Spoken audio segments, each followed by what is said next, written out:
Buenas tardes a todos los oyentes, mi nombre es Juan Francisco Núñez y en esta pequeña ponencia voy a exponer un poco de lo que serían las pruebas paraclínicas asociadas a los exámenes de orina.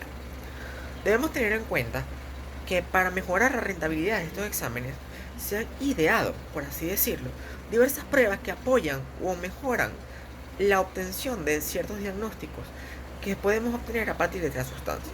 Entre ellas tenemos lo que sería el examen macroscópico o la prueba macroscópica, que no es más que la obtención de datos o características que se pueden obtener mediante los sentidos, observando, analizando dicha muestra.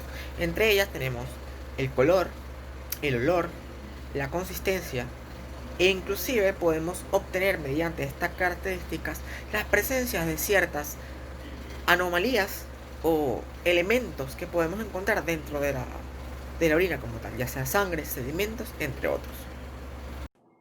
Hola, mi nombre es Oniris Peña y yo voy a hablar un poco acerca de lo que es el examen de sedimento urinario y su preparación. Desde el punto de vista del laboratorio clínico, es una de las pruebas más solicitadas de forma rutinaria, en el cual se realiza el análisis químico, donde se incluye el pH, la glucosa, el urobilinógeno, entre otros. El análisis físico, que incluye color, olor, aspecto, volumen, turbidez, y de manera conjunta el análisis microscópico del sedimento en busca de elementos formes, tales como eritrocitos, leucocitos, bacterias, entre otros. Si bien esta es una prueba considerada de rutina, es de suma importancia su adecuada interpretación, ya que nos proporciona datos sumamente importantes. Esta es una de las pruebas más solicitadas para el estudio y valoración de pacientes con padecimientos renales. Ahora bien, en cuanto a los métodos para el análisis del sedimento urinario, actualmente existen diversos tipos y se pueden clasificar en dos, en tradicionales o manuales y los automatizados. Los primeros, que serían los manuales, son relativamente fáciles de realizar, son semi-cuantitativos o cuantitativos, son más económicos y prácticamente cualquier laboratorio los puede realizar. Sin embargo, se requiere una amplia experiencia para su lectura y análisis. Ahora, con respecto a los métodos automatizados, estos se realizan en equipos especiales mediante análisis citométrico diferencial. Esto permite reportar parámetros de manera cuantitativa, tales como el número de leucocitos, y son relativamente caros comparados con los métodos tradicionales. Su principal desventaja radica en su bajo poder de discriminación entre algunos elementos formes presentes en el sedimento, tales como los cilindros, las levaduras, parásitos, entre otros.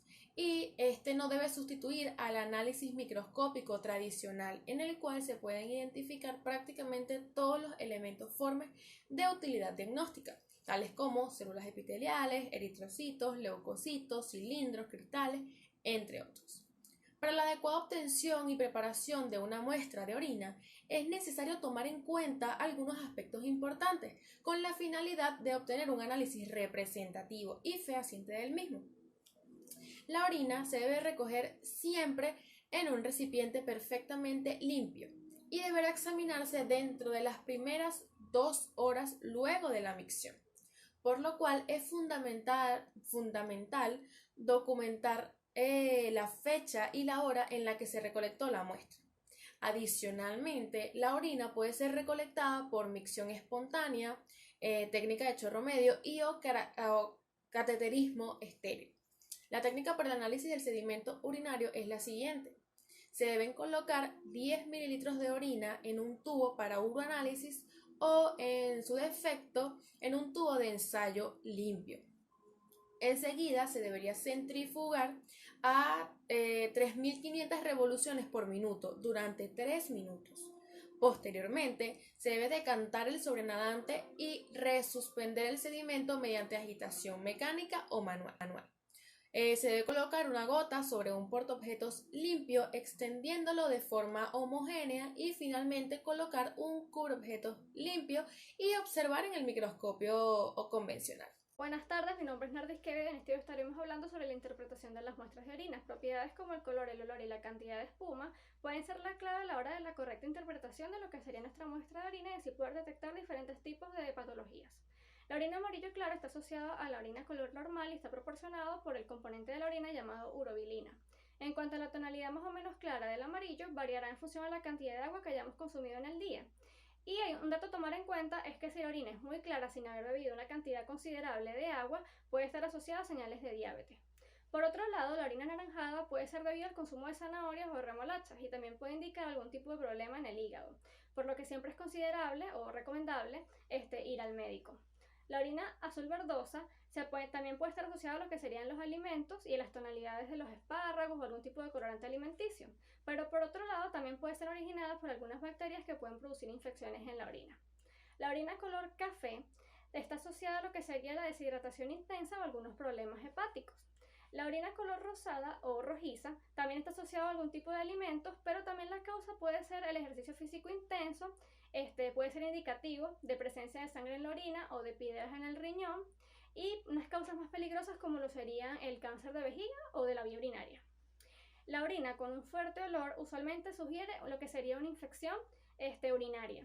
Y la orina turbia, una posible causa serían los cálculos de la vía urinaria, y si está acompañado de un olor fuerte y muchas ganas de orinar, también podría ser síntoma de una infección urinaria. La orina espumosa es indicativo de la presencia de proteínas en la orina y para esto se necesita un estudio que compruebe el exceso de proteínas en la dieta o algún problema renal. Esta sería toda la exposición. Muchísimas gracias. Buenas tardes, mi nombre es Josibel Montilla y en esta oportunidad hablaremos de cómo preparar la muestra de las pruebas paraclínicas. Inicialmente se deben examinar las muestras recientes o conservadas de forma adecuada, ya que los elementos formes, sobre todo los eritrocitos, los leucocitos y los cilindros hialino, se desintegran con rapidez, en especial en orinas alcalinas diluidas.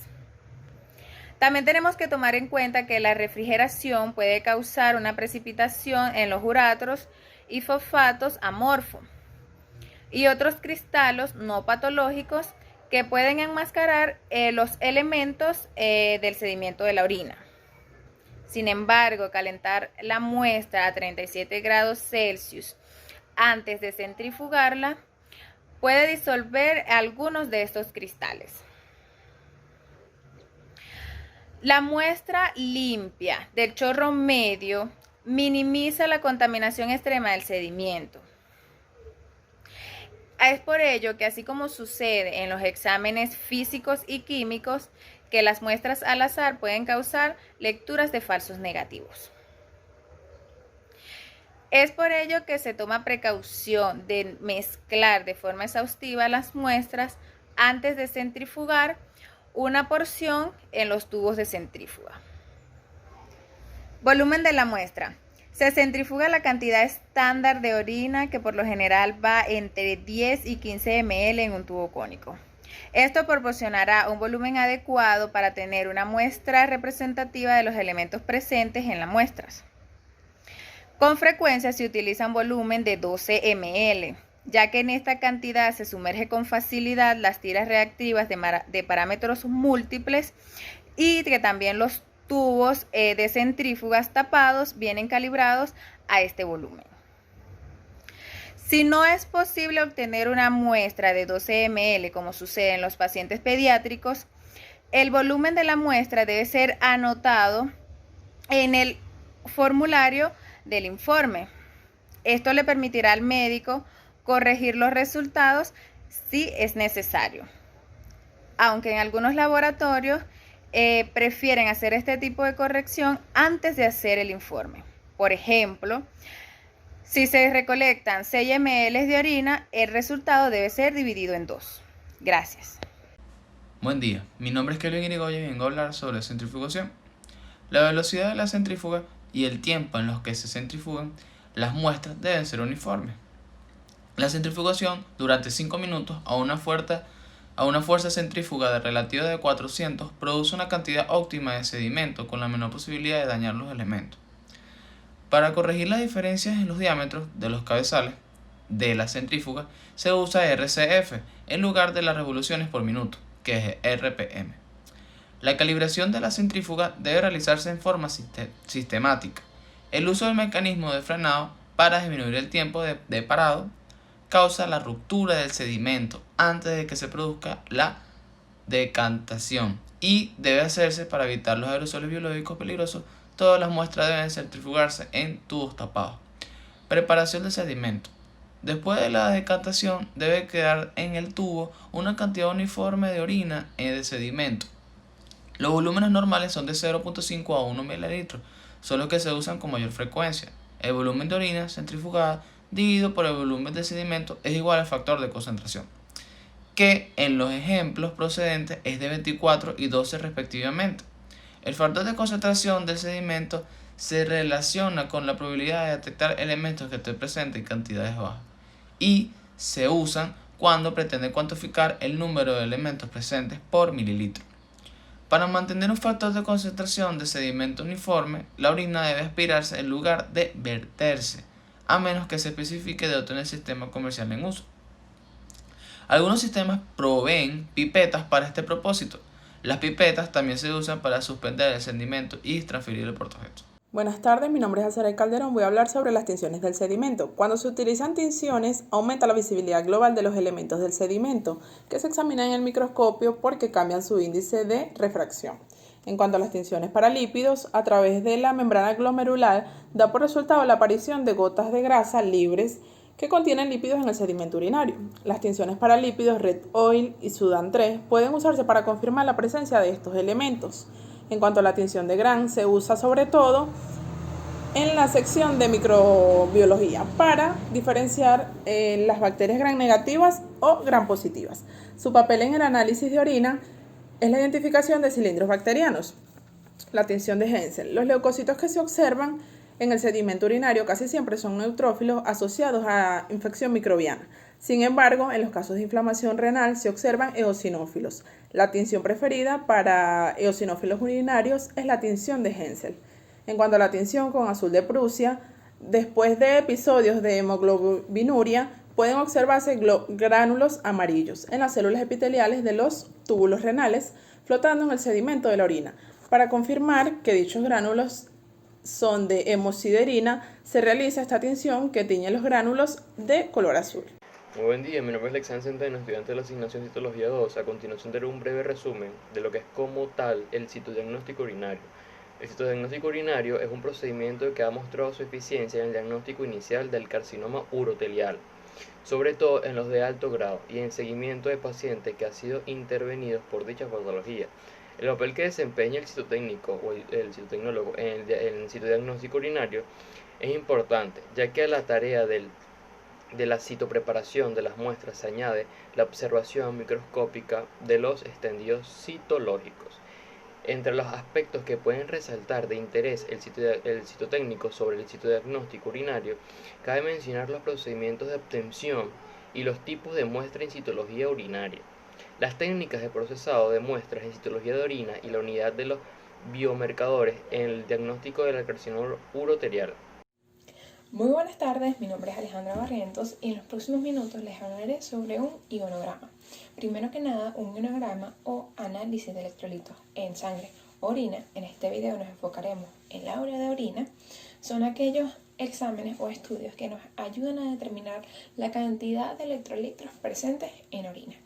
Recordando que los electrolitos son todos aquellos minerales que contribuyen a nuestro organismo, como la homeostasis, la volemia, la hiperantemia, la activación muscular neuronal, la estimulación del sistema óseo, también la presión arterial, la cantidad de latidos de nuestro corazón, la estimulación de la glucosa, la cantidad o el almacén de proteínas, lípidos y carbohidratos, entre otros, y todo esto dirigido hacia nuestro cuerpo. Muy bien, también podemos recordar que los electrolitos pueden ser positivos, como son los cationes, que son los que se realizan en este estudio y podemos determinar, y están los aniones, que son aquellos que son de carga negativa, que en pruebas alternativas podemos hacer su determinación. Muy bien, encontramos 6 electrolitos. Está primero que nada el sodio. El sodio es aquel mineral que nos ayuda a controlar la cantidad de líquidos en nuestro cuerpo y la activación muscular y neuronal. Seguidamente podemos encontrar el cloro. El cloro también contribuye a la regulación de los líquidos, a la volemia y a la presión arterial. Encontramos también el potasio. El potasio nos ayuda también a la activación muscular, a la presión arterial y al ritmo cardíaco. Seguidamente encontramos el calcio, que estimula el sistema óseo y también la activación neuronal. Por último podemos encontrar el magnesio y el fósforo. Estos dos los voy a poner aparte debido a que cuando hacemos un examen de electrolitos, estos dos se van a encontrar en menor cantidad. ¿Por qué? Porque recordando que la orina es un filtrado del sistema digestivo y luego en el sistema urinario va a haber un ultrafiltrado, va a haber un refiltrado para todos los desechos. ¿Qué pasa? Cuando estos dos minerales pasan por el refiltrado urinario son otra vez absorbidos o reabsorbidos por un absorbido glomerular, un 25% en los túbulos principales y un 60% en las crestas renales. Entonces, vamos a encontrar primero que nada el magnesio.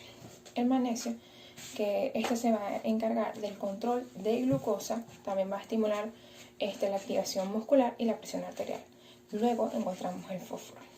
El fósforo también va a ayudar al sistema óseo a su desarrollo y, muy importante, va a ayudar al organismo a determinar el lugar o la función que se le van a dar a los carbohidratos y a los lípidos. Muy bien, para un análisis de electrolitos en orina, primero que nada, no va a ser como los ya rudimentarios que van a ser una muestra de orina, se descarta el primer chorro de orina, se tiene que utilizar el del medio, no se puede usar ni el primero ni el último. Esas son las muestras de orinas convencionales. Pero cuando hablamos de un análisis de electrolitos por orina, el paciente debe almacenar la orina por 24 horas. ¿Cómo será el procedimiento? Primero, el paciente debe lavar muy bien sus genitales. Se recomienda que el estudio o el almacenamiento de orina comience en la mañana. El paciente va a hacer su primera orina en la mañana y esa no la vamos a usar. Sencillamente, el paciente va a orinar tranquilamente, va a descartar esa orina y a partir de ese momento van a contar el momento en el cual va a empezar la prueba. Después de esa orina de la mañana, el paciente puede comenzar a llevar su vida normal, se recomienda un consumo de agua y a partir de ese momento el paciente en un envase de litros o en el envase de su conveniencia va a comenzar a almacenar la orina por un plazo de 24 horas. Esta orina también tiene que estar correctamente refrigerada para que no hayan falsos positivos o un sobrediagnóstico. Pasadas las 24 horas, el paciente puede llevar su muestra a su laboratorio de confianza.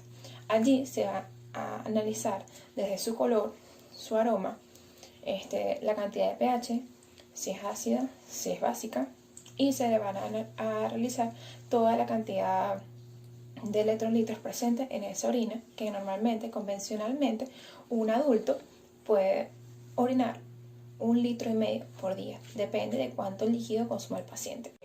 Recordamos también que los resultados de los pacientes van a variar dependiendo de dos factores.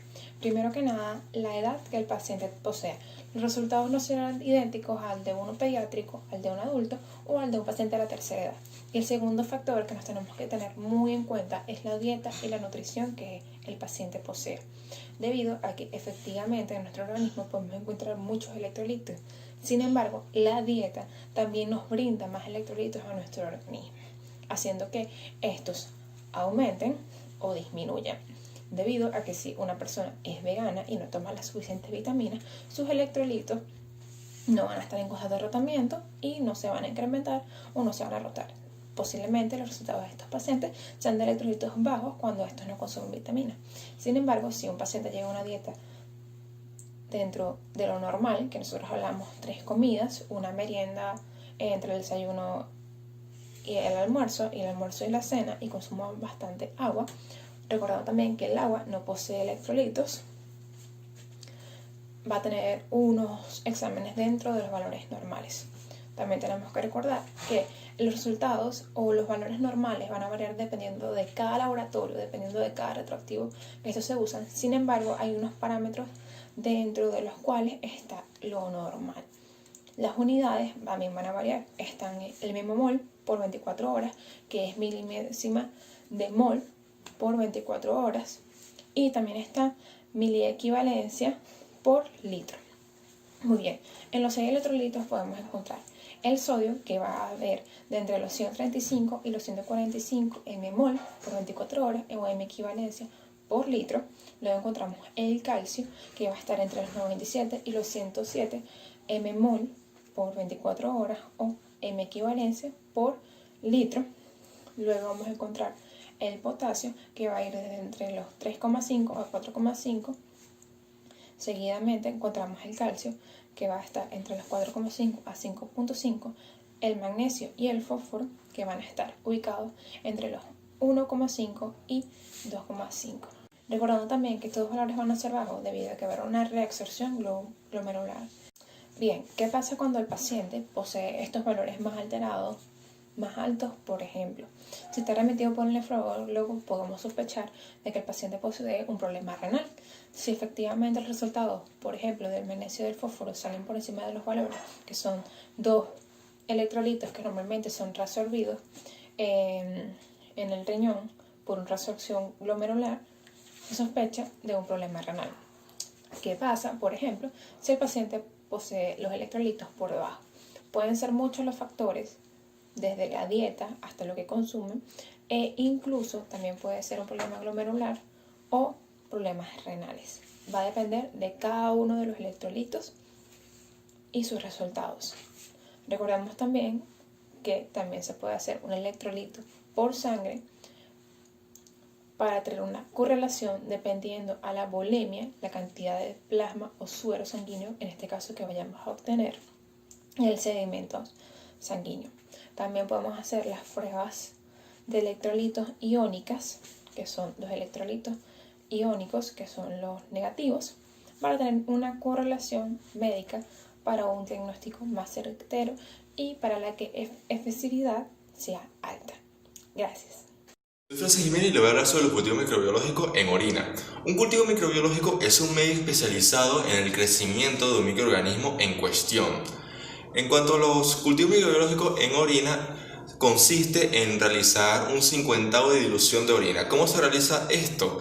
Bueno, se introduce 0,5 mililitros de orina en un matraz con un diluyente estéril de 27,5 mililitros y se introduce posteriormente 0,1 mililitros de agar. Este puede ser agar-clet o agar-sangre. El agar-clet, también conocido como agar-cistina lactosa deficiente en electrolitos, sirve mucho para la visualización de microorganismos comunes y para ver si son lactosa positivo o negativo durante el crecimiento. El agar-sangre es para visualizar microorganismos que normalmente el agar-clet no puede visualizar. Posteriormente se calienta la muestra, el matraz, a 37 grados por 24 horas. Durante el crecimiento hay que visualizar si los microorganismos son lactosa positivo o lactosa negativo. Y luego realizar un reencuentro. Si el reencuentro da de 10 a las 5 mililitros, significa que hay una infección urinaria. Si da menor a 10 a la 3, significa que no hay una infección. Y si da de 10 a la 3 a 10 a la 4 mililitros, significa que es una prueba dudosa y hay que volverla a realizar. Posteriormente se realiza una observación al microscopio mediante la tinción de Gram.